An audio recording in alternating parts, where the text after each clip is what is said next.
Hi, good afternoon and good morning, everyone. I'm Jane Barrand. Before we start, I just want to do a little bit of housekeeping. We are recording this, so if you have to leave early or anything, don't worry, we will send it to you. We have slides in the handouts in the control panel. We are keeping this to 30 minutes, especially because somebody like me is an idiot and got the time wrong, and I'm sitting in the Kaiser Permanente lobby because I have a doctor's appointment that I couldn't change. So I'm going to go ahead and get started now, and I want to introduce you to David DeGregorio. Many of you may know him. This is actually David surrounded. I was with him. I believe I took this picture in Sierra Leone. He's well known for having a drone everywhere he goes, and the locals loved it and were having an absolute blast, as we were worried that what was it? There were some hawks that were kind of swooping it a little bit. That's right. And then I'm Jane Barrand with Emerging Destinations and handling trade for Sierra Leone. And what Sierra Leone is a really new destination, and David is doing, and his team are doing a brilliant job with public relations for it. We want to sort of show y'all some of the basics, the first things that tourists do when they come to the country. And then in later webinars, we will take you deeper into the country as we learn it. We are going to be taking questions and doing questions and answers. If we don't get to your question, I promise you I will be going through this afternoon and replying to everything that I can and getting answers. And David, take it away. Yeah, thank you, Jane. Thank you all for joining.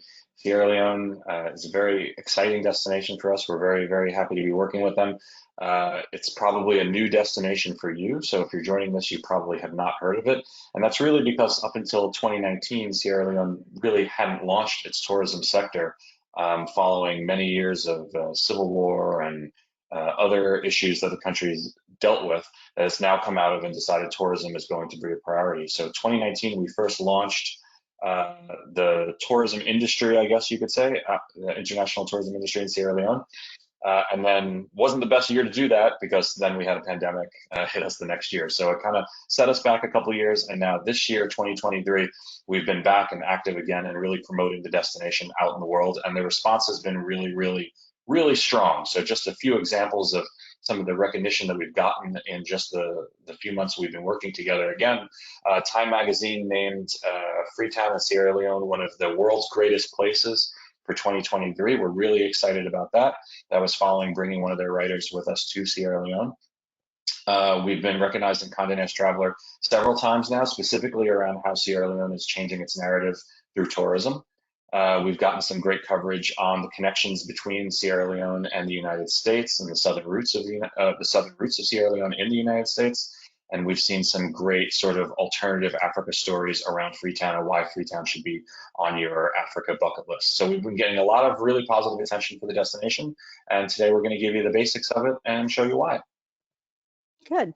So they like to call it an untouched paradise on West Africa, and it really is because people really don't know it, and there is so much of the country that is really undeveloped, which is a great, to me, the charm of it. There's nothing David and I like better than to go into countries nobody knows about. And learning and figuring out what there is to sell there for the tourists.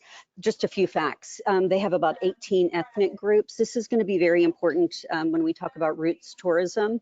The official language is English, but they also then speak like a Creole language. It's mostly Muslim, 20% Christian, and then other local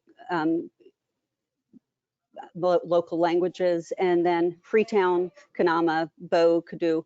The main areas we're going to take you right now, though, are going to be Freetown, and then you can get a visa on arrival.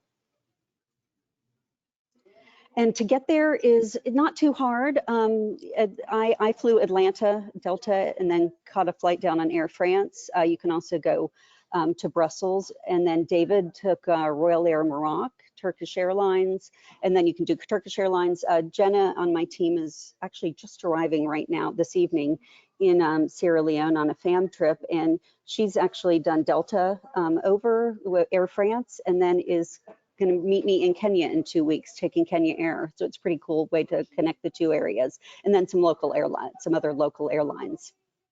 And just to add to that, Jane, when Jane and I were actually in Sierra Leone earlier this year in March, Sierra Leone opened a brand new airport in Freetown. So that's actually the first airport that Sierra Leone has ever built, like a Sierra Leone built airport, because the airport prior to that was actually built by the British when Sierra Leone was under them. So it's a very exciting time, and we're expecting a lot of new connectivity to come online in the coming year. Yeah, without a doubt. And but one of the things to know about when you arrive at the airport, it's not in Freetown. It's quite a bit away. So what most people do is they arrive at the airport, go through customs, and then there is a boat that you can take to Freetown. Sometimes the flights, if they're arriving at 10 at night, 11 at night, a lot of people are going to want to stay at a little hotel near the airport, which I would recommend doing because it's a long way of travel. Unless there is one hotel that is about to start their own direct shuttle from there because they're on the water, that you'll be able to do that. And then people can do, the hovercraft, the helicopter, or a private water taxi. But again, if you're arriving late at night, you might want to stay at a local hotel close to the airport. And that is hopefully a temporary situation, because a bridge between Lungi, where the airport exists, and Freetown has been approved, and construction has started on it. So hopefully in a couple of years, when we're sitting and talking about Sierra Leone, having to take the boat across is a memory. But for now, it's very easy, and the boats are timed to the planes. So literally everyone getting off of the plane is going off boat. So no problem. And it's just kind of fun. Yeah, and again, I've already mentioned you can get a visa on arrival. Citizens from various countries aren't charged for visas, but Americans and Canadians do need a visa on arrival. And there is an airport fee that you pay there. Normally, your DMC will have handled that and will cover that for you. And there are 2 seasons: hot and rainy and dry. And just be aware, the best season to travel is going to be really October, November through April. And then December, the locals say December into February, the best time to visit Sierra Leone. Though I was just talking to a friend of mine there who does whale watching tours, and he just said they've had the best whale watching tours that they've ever had right now. And to health and safety, those of you who sell a lot of safaris know you usually they say a lot of things that you need. You do need yellow fever. It is good for life now, and it is advised to take malaria, but we do say please check with your doctor on any of that for shots.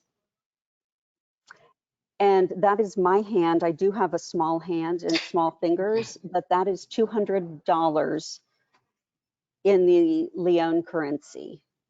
So Yeah, you get a lot for your dollar. It is hilarious. So when normally what you do, you don't even want to go to an ATM here as much because the rates aren't as good, and they have money lenders all over the place. Your guide will really stop and have a friend come over and exchange dollars. And it was like a bag of money for our group. It was pretty funny.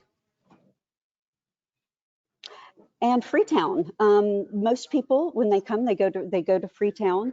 Lot of things that you can do from Freetown. It's a very vibrant, alive town. Great shopping for beautiful, beautiful fabrics. A friend of mine says a lot of women, especially African American women, like to come and have their hair done because you can have your hair done for like $40. So that's sort of fun.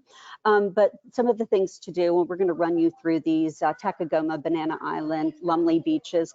We only are putting a few of the beaches in. There are tens of, I would say hundreds of beaches here to visit, and the beaches are fabulous, but it was overwhelming with all the beaches that the tourist board originally put in here. You can go to the next slide. And one of the really cool things to do is go to a place called Buns Island. This is perhaps the most important place on the in the Americas in Africa, for the Americas in Africa, if that makes sense. This is where the majority of the slave trade would come. They would, from various countries, they would leave and then come to Buns Island and then head to the Americas. And it's really a very moving place. It's very small. It's a terrible history, but I think everyone needs to see this. And it's in ruins now, and I hope they don't change it too much. For some groups, they will do. I'm trying to get it to do it for everybody because I think we all need to see it. But they will do a libation ceremony where you talk and to pray for your ancestors who came through here.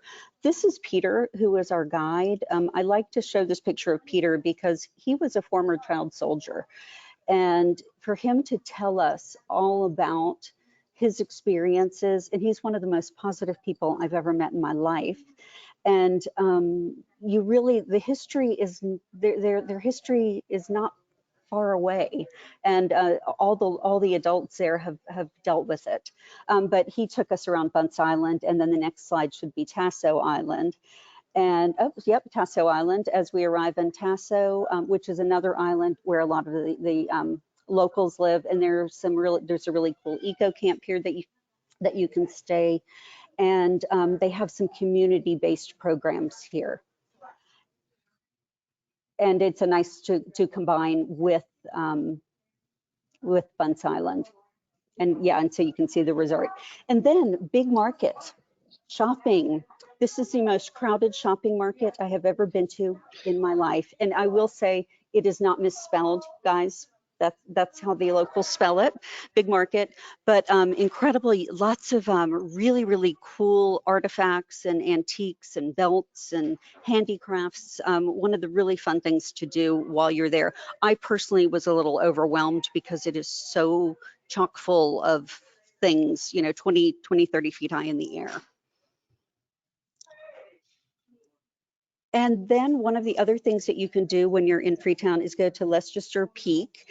And this is the highest point in the area. And it's a really nice area to get a whole feel for the Freetown Peninsula and see some beautiful birds while you're up here also. And then, the beautiful Atlantic Ocean from here.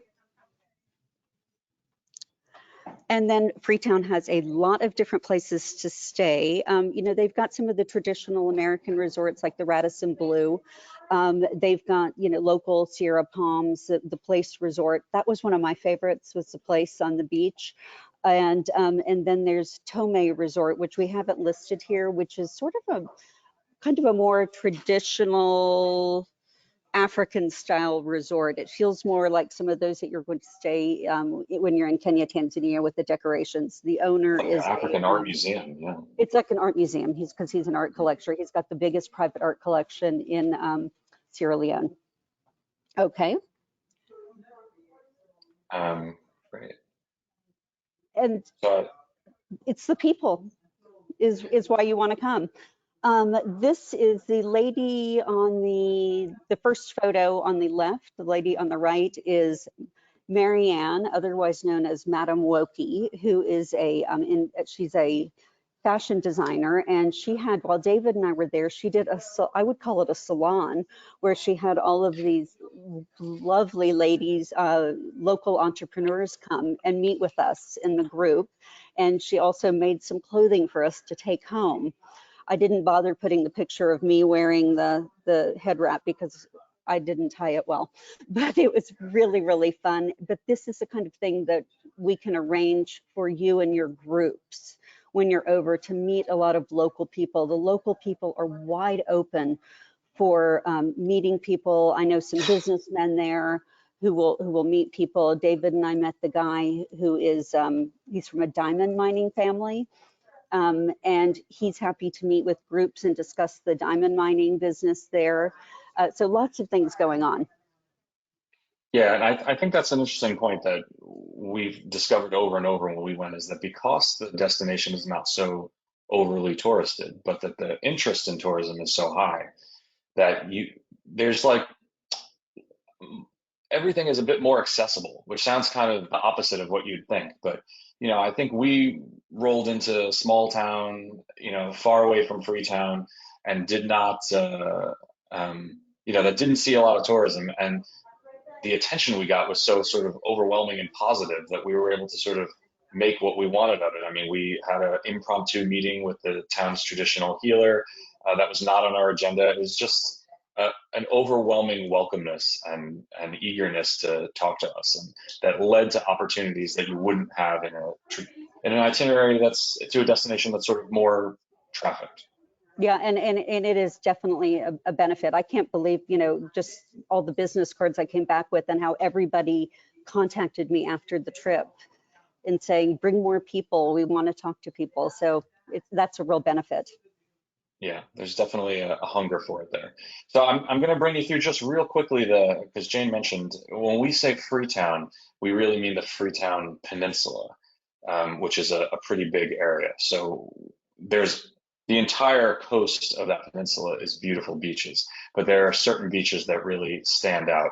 And I'm just going to run through them kind of from north to south, starting with Aberdeen Beach. So if you could see the very small map in the bottom corner, that's sort of showing where you would go from Freetown Center to Aberdeen. And Aberdeen, if you take the ferry across from the airport, which almost everyone does, that's where the boat brings you to Aberdeen. And the beaches there are quite beautiful. It's the northern tip of the Freetown Peninsula. It's about 2 kilometers north of Lumley, which is the next beach I'm going to show you, and a very, very easy walk along the beach. So this is sort of an area with more high-end hotels. A lot of the hotels that those there on business will typically stay at, like the Radisson Blu, are right there by Aberdeen Beach. Some really nice restaurants, and just more of a high-end beach area, very accessible from Freetown. Then next, going down the coast, sort of. So if you see the little map in the corner there, would be Lumley Beach, and Lumley Beach. I mean, it's interesting because it's written here as if it's separate from Freetown, but in my mind, Lumley really is part of Freetown. So just as when you're in Rio and Rio is right on the beach, it goes right up to Copacabana Beach. I mean, Freetown in Sierra Leone really goes right up to Lumley Beach. That is very much a part of the city. Actually, our friends that work in the tourism board office, their office sits right on Lumley Beach. So this is sort of the main urban beach right in the capital. So it's very lively. It has a lot of things going on around it. It's very active during the weekends. And any given night, we stayed there at the Sierra Palms one night, and there was definitely a lot going on in the area. So if you're going to Freetown, you will most definitely experience Lumley Beach at some point. But staying there does not take you away from Freetown. I mean, you can definitely stay on the beach in Lumley and still have everything in Freetown very accessible to you. Going further down the beach, so this is quite a bit further down the peninsula, you can see on the map, and the name is a little strange, River Number 2 Beach. There are no like rivers, 3 through 10 that are of note. River Number 2 Beach is really where the river is meeting the sea in an estuary, and it's really, really beautiful. I think this stretch probably from River Number 2 down to Bora Beach is probably the prettiest of the whole coast. And there's definitely a lot less active than up by Lumley, because this is definitely not in Freetown, not in the city. I mean, you're looking at probably a 40-minute drive to get down to, or an hour drive to get down to River Number 2. But we stayed right at the beach here, Jane and I think just walking on the beach, I mean, it feels very beautiful and clean and very private. It's also feels very local.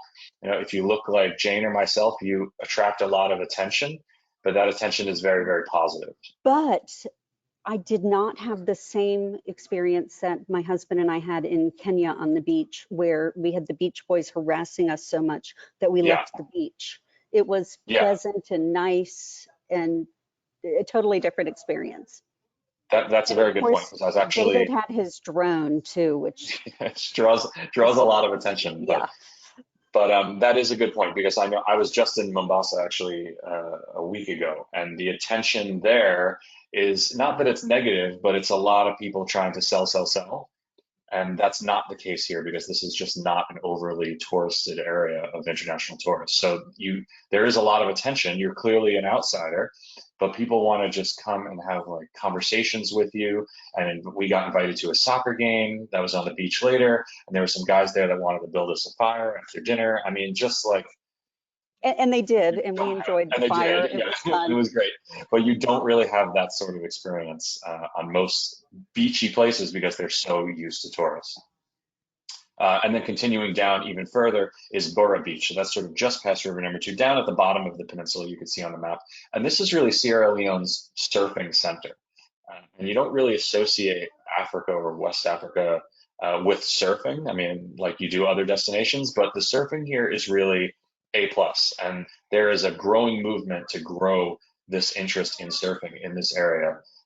That's really exciting. So it's equally And beautiful. surf lessons, And you can $8 an get surf hour, lessons surfing for lessons. $8 an hour at the Bora Beach Surf Club. That's right.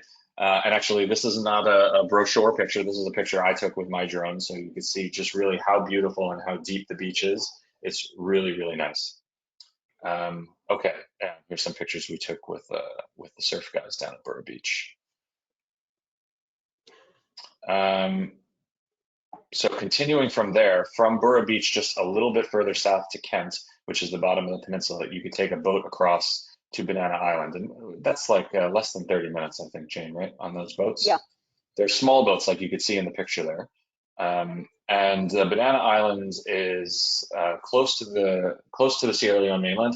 It's sort of a home to a handful of smaller eco lodges like Bafa Camp, where we stayed, which is a tented camp, tented eco resort. Dalton's, I know you've had a lot Dalton's of guest Dalton's house. with them. Yeah, really, really nice properties. And the island, in addition to it being a beautiful island with its own beaches, it also has a tremendous history in the slave trade. So you can walk around in Dublin on Banana Island and see the old structures that are from that period. And it's really a powerful, it's a weird juxtaposition between sort of a powerful, sad history and also this modern destination that's trying to build itself into a real tourism center.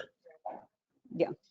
Uh, yeah, there's just some pictures of some of the slave sites on And Banana Island. yeah, a lot of slave trades. And while we're doing this, and I'm going to have to go in a minute, David, but I just want to say something about the roots tourism that we have in this area. That is really, I think, our kind of low-hanging fruit for selling this area of the world. If you have your DNA done and you find that you are from one of the tribes from Sierra Leone, you can become a citizen of the country and get a passport, and then you'll have visa-free travel to certain countries. And the Gullah and the Geechee people from the Carolinas, and then there's also an area in Nova Scotia that a lot of the Gullah and Geechee went.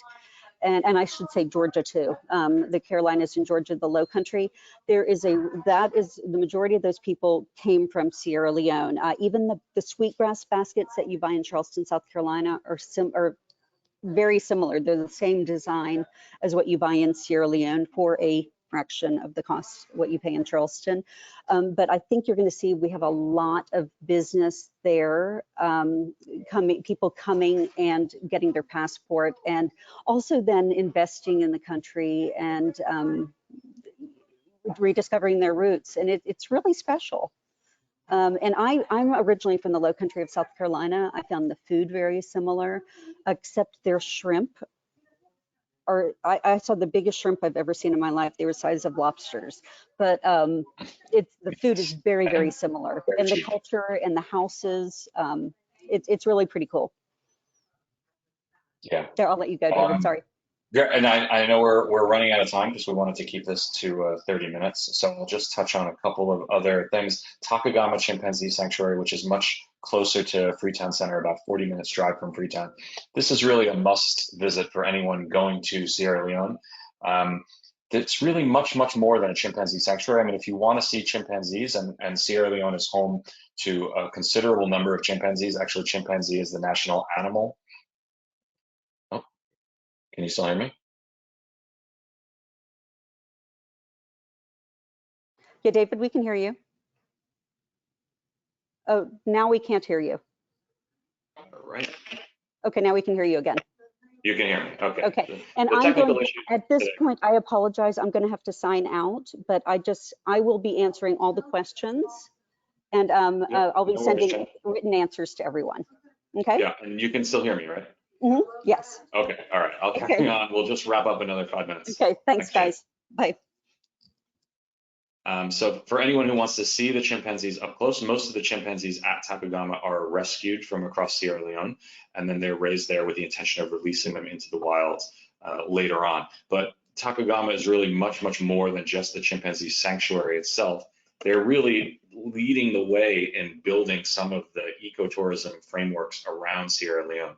So Sierra Leone is blessed with a wide variety of wildlife, but that wildlife is not always super accessible for those that want to visit. So whereas we might be spoiled in destinations in East Africa or Southern Africa that have built up their tourism infrastructure around seeing the wildlife, that is happening right now in Sierra Leone. So if you want to go see chimpanzees, there are many places in the country where there are a number of chimpanzees to be seen very easily, but there aren't the pathways through the woods yet. There aren't the ways of getting there easily. So that's a lot of those projects, those sorts of ecotourism projects is what Takagama is championing and hoping to open even within the next 6 months to 1 year. There will be major, major changes in that are going to make chimpanzees and some of the other really unique wildlife of Sierra Leone, like pygmy hippopotamus, much, much easily accessible. So that we're really glad to have Takagama there. They're doing a lot of the heavy lifting when it comes to developing a lot of this product. So just real quick, Turtle Island is another similar to the Banana Islands, but a little less developed. So there are no permanent structures on the Turtle Islands yet, but those are coming probably. I think they're opening like a glamping tented camp situation before the end of this year, with hopes to open a more permanent structure next year. And unfortunately, I haven't gotten to get out to these islands, but I hear they are even more spectacular than where we went in Banana Islands. So that is coming. TY Island Wildlife Sanctuary, that's much further into the interior near the border with Liberia. And that is some of the best place to see the pygmy hippo and some of the other really exotic wildlife that are accessible in Sierra Leone. And there's a few other national parks that I'm not going to get into too much. Goola Rainforest National Park, Otamba. These are larger national parks elsewhere in Sierra Leone that have not been, they're not so on the tourism radar for international visitors just yet, but that is sure to change, especially as Takagama works to create some of these ecotourism trails for us now. So that is it for me. I know there's a lot of questions here. I can't really answer all of them. I'll try to look through them quick. Someone asked, is with Sierra Leone being so new, are there DMCs in the area? Yes, there are 3 major DMCs that are dealing with international tourists. If you send an email, I do introductions to all of those for you. That's no problem. They're very good. The art collection. So I mentioned a hotel with a fantastic art collection. That is actually called Toma in Freetown. It is an excellent, excellent boutique property with a beautiful art collection. I think that property probably caters really, really well to American visitors. And they are the ones that Jane mentioned that's going to start doing transfers directly from the airport. So you land, you get picked up by their boat and brought over to their private dock on the Freetown side, which is really great. Is most of the transportation by boat? No, I would say most is by vehicle. However, when this presentation featured a lot of islands, and in those cases, you would be transferring by boat. Those boats are usually of very good standard and very easy to attach to an itinerary. They're going back and forth over the same route all the time. There's also a new boat route that's going to connect Freetown to Conakry, the capital of Guinea. That's starting very soon, if not already. And I think it's like a 4-hour trip from one capital to the other, which is pretty exciting. Please provide information on how best to organize a group. Again, if you send me an email, I'll be happy to introduce you to some of our DMC partners there. On the beaches, is the water swimmable? Currents, creatures. So I would say on the peninsula, the waters are all very swimmable. Once you're out onto some of the islands, the non-river islands, yes, currents are serious, and there's more wildlife concerns. So like the only place in Sierra Leone that there's a scuba operator is on Banana Island, because that's where the wildlife is best to be seen, but the currents there are quite serious. So you need to be a pretty decent scuba diver to be comfortable with that. But as far as the mainland beaches on the peninsula, yes, the water is beautiful and very swimmable. How do we become a citizen? You could send us some information about that. There's a process. If you can show that you're a citizen, that your ancestry goes through Sierra Leone or West Africa in general, you can claim that. Let's see. A lot of people asking for DMC contacts, so I'm happy to help with that. Are roads good, paved to outlying park sites? So I'd say everywhere we feature here, the roads are good. There may be traffic, but the road quality is good. Even getting up north, I mean, we went out pretty far, and the roads are good. I mean, if you're getting somewhere pretty remote, you might need a four-wheel drive vehicle. The road might not be paved, but everywhere that we featured here, the road quality is quite good. Yes. Yeah, and I think that is probably all we have time for. I know there's some more specific questions here, but please do send us emails. Our emails are on the screen. Anything we could do to help you sell Sierra Leone. We do have some fam trips planned for next year. We have one fam trip that's actually there right now, but we would love to get some operators over that are interested in adding the destination for 2024. So please do email us.